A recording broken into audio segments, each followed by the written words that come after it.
కదిలించిన సంఘటన. అలాగే అన్ని రకాలుగా చనిపోయిన తర్వాత వారి కుటుంబ సభ్యులకి వాళ్ళు చేసిన దాదాపు 5 మందికి అవయవదానం చేశారు.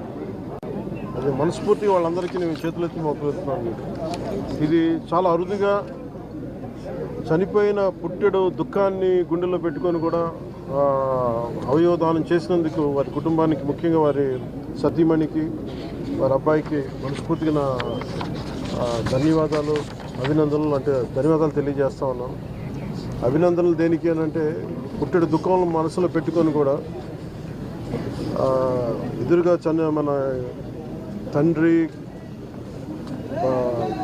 ఆవిడ తండ్రిగా ఒక బిడ్డలకి, భర్తగా ఆవిడికి, ఆయన సతీమణికి అవన్నీ పుట్టెడు దుఃఖాన్ని గుండెలో పెట్టుకొని కూడా అవయవదానం చేయడం అనేది అసలు నిజంగా అది ఊహించలేనిది. ఇది ప్రత్యేకించి నేనే వద్దామని మొన్న నుంచి ప్రయత్నం చేస్తాను. ఫైనల్కి ఈరోజు కుదిరింది. మనస్ఫూర్తిగా వారికి చనిపోయిన దానికి వారికి సంతాపాన్ని కూడా తెలియజేస్తా ఉన్నాను. అలాగే హైదరాబాద్లో అకౌంటెంట్గా ఉద్యోగం చేస్తూ కుటుంబం కోసం మళ్ళీ ఇక్కడికి వచ్చి ఇక్కడ స్థిరపడినందుకు ప్రభుత్వం తరఫు నుంచి కూడా మేము ఆదుకుంటామని తెలియజేస్తాను. ఎమ్మెల్యే గారు తీసుకుంటాం. సో ఎమ్మెల్యే గారికి కూడా మనస్ఫూర్తిగా నా ధన్యవాదాలు తెలుపుకుంటాను. వారి కుటుంబానికి అండగా నిలబడినందుకు.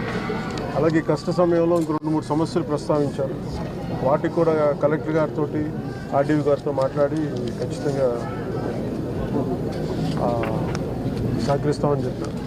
భవిష్యత్తులో కూడా పాపకి ప్రత్యేకించి శ్రవణం లేదంటే 2 డెఫ్ అండ్ డమ్ కూడా ఆ ప్రత్యేకమైన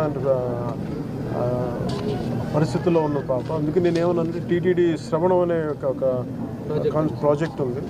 దాని ద్వారా కూడా తిరిగి చాలాసార్లు 2-3 సందర్భాలు నేను నా దృష్టికి వచ్చిన తర్వాత కొన్ని ప్రాంతాల్లో కొంతమంది కూడా చేయించగలిగాం. అలాగే పాపకు కూడా తిరిగి వినిపించేలాగా దాన్ని టీటీడీ సహకారంతో చేద్దామని అది కూడా వారికి తెలియజేశాం.